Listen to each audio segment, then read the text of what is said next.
ये आकाशवाणी पटना है। अब आप अभिषेक दास से प्रादेशिक समाचार सुनिए। पहले मुख्य समाचार।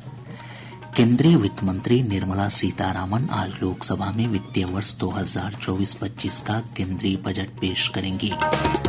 राज्य की प्रतियोगी परीक्षाओं में पेपर लीक पर अंकुश लगाने के लिए आज विधानसभा में पेश होगा विधेयक। 10 साल तक की सजा और 1 करोड़ रुपए तक के जुर्माने का है प्रावधान।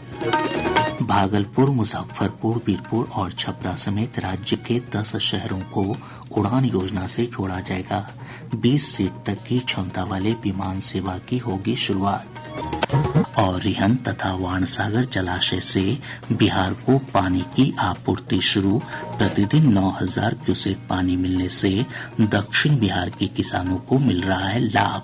विस्तार से केंद्रीय वित्त मंत्री निर्मला सीतारामन आज 11 बजे लोकसभा में वित्तीय वर्ष 2024-25 का केंद्रीय बजट पेश करेंगी। यह नरेंद्र मोदी सरकार के तीसरे कार्यकाल का पहला बजट है।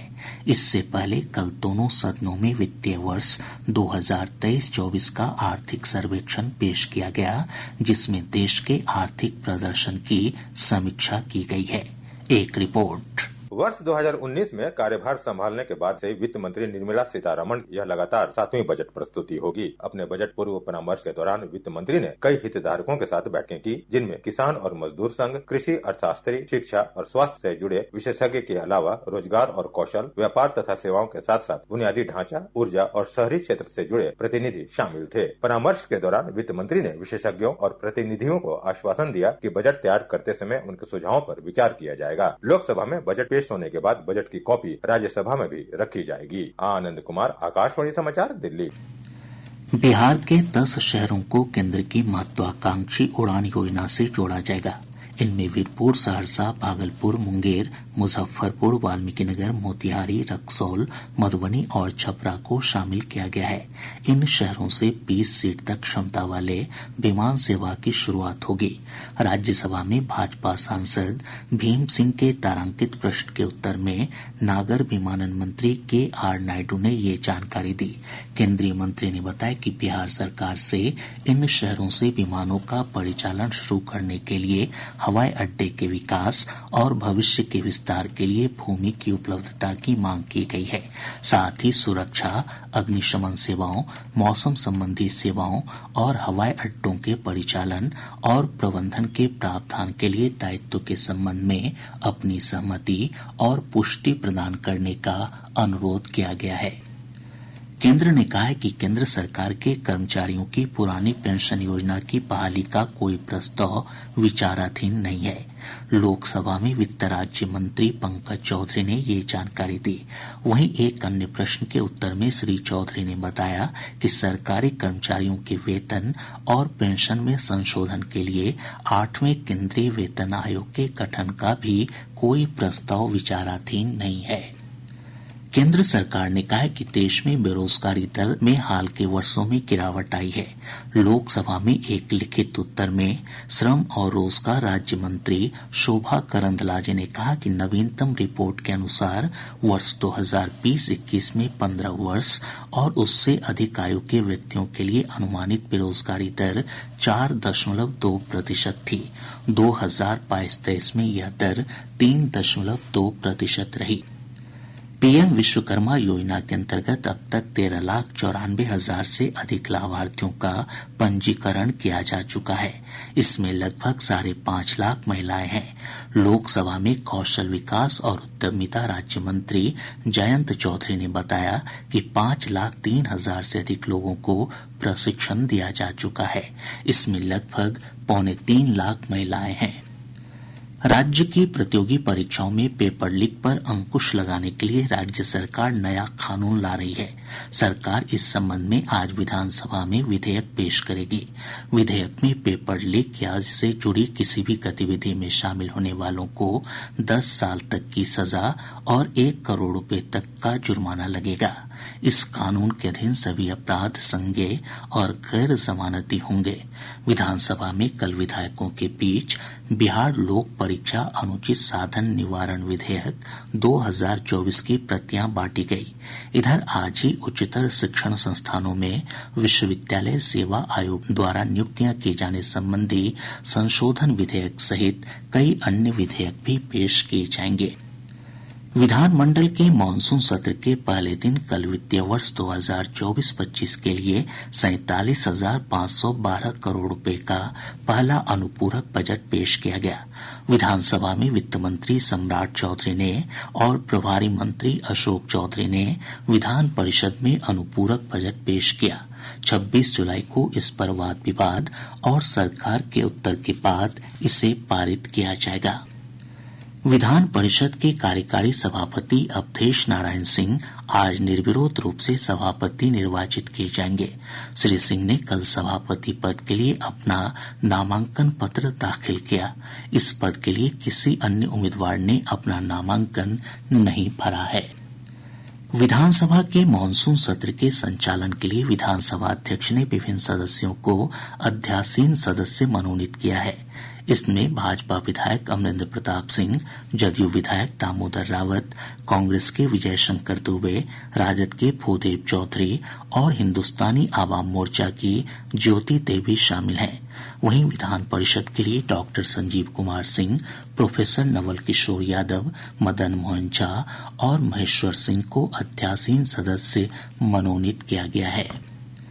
मुख्यमंत्री नीतीश कुमार ने कहा है कि बिहार को विशेष राज्य का दर्जा या विशेष पैकेज मिलने से विकास को नई रफ्तार मिलेगी। एनडीए विधानमंडल दल की बैठक में श्री कुमार ने कहा कि यह बिहार की पुरानी मांग रही है। उन्होंने कहा कि केंद्र सरकार इसमें जो भी बिहार के लिए देगी उससे विकास में मदद मिलेगी। बिहार विधानमंडल के मानसून सत्र को लेकर भाजपा विधानमंडल दल की आज बैठक होगी।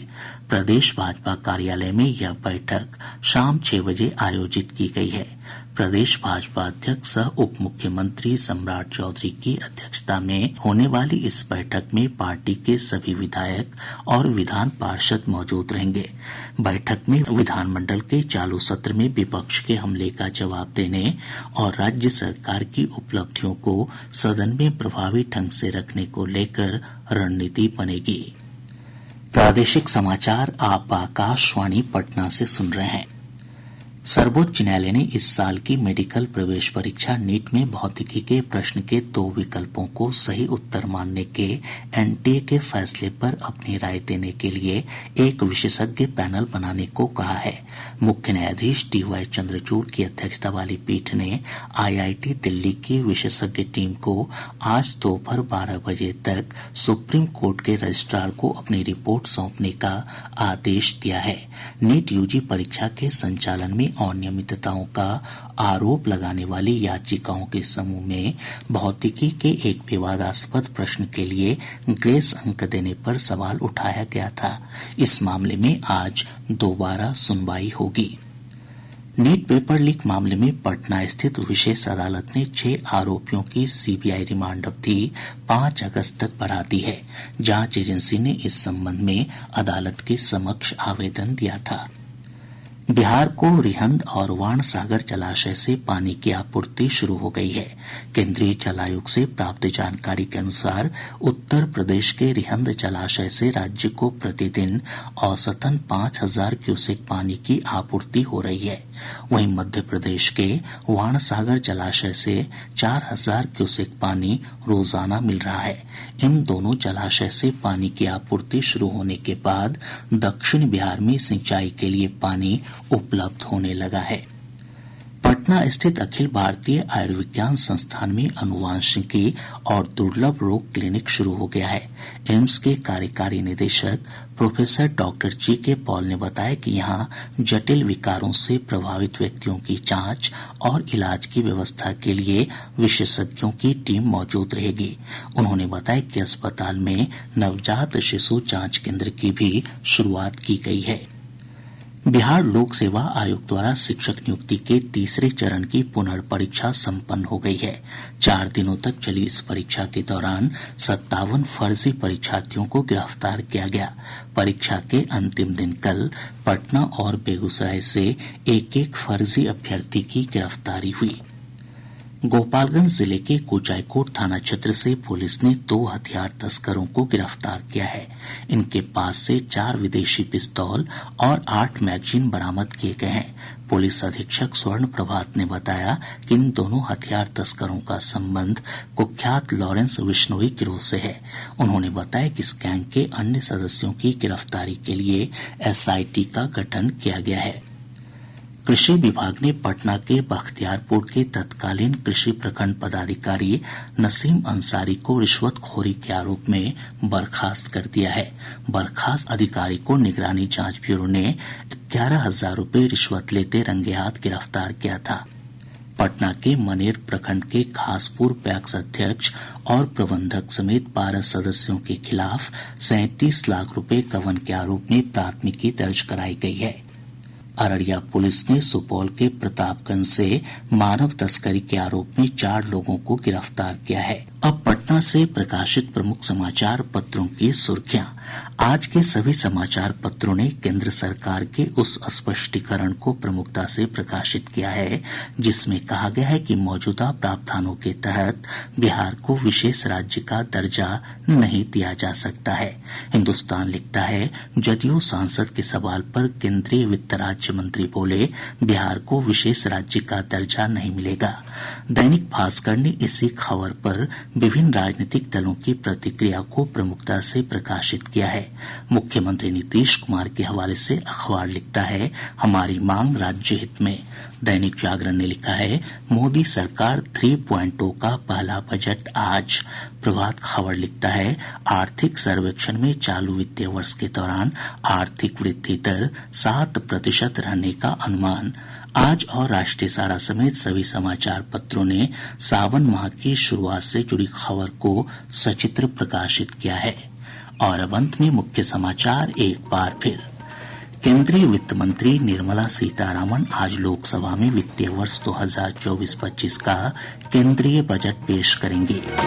राज्य की प्रतियोगी परीक्षाओं में पेपर लीक पर अंकुश लगाने के लिए आज विधानसभा में पेश होगा विधेयक। 10 साल तक की सजा और 1 करोड़ रुपए तक के जुर्माने का है प्रावधान। भागलपुर, मुजफ्फरपुर, वीरपुर और छपरा समेत राज्य के 10 शहरों को उड़ान योजना से जोड़ा जाएगा। 20 सीट तक की क्षमता वाले विमान सेवा की होगी शुरुआत। और रिहन तथा वाणसागर जलाशय से बिहार को पानी की आपूर्ति शुरू। प्रतिदिन 9,000 क्यूसेक पानी मिलने से दक्षिण बिहार के किसानों को मिल रहा है लाभ। इसके साथ ही आकाशवाणी पटना से प्रसारित प्रादेशिक समाचार का ये अंक समाप्त हुआ।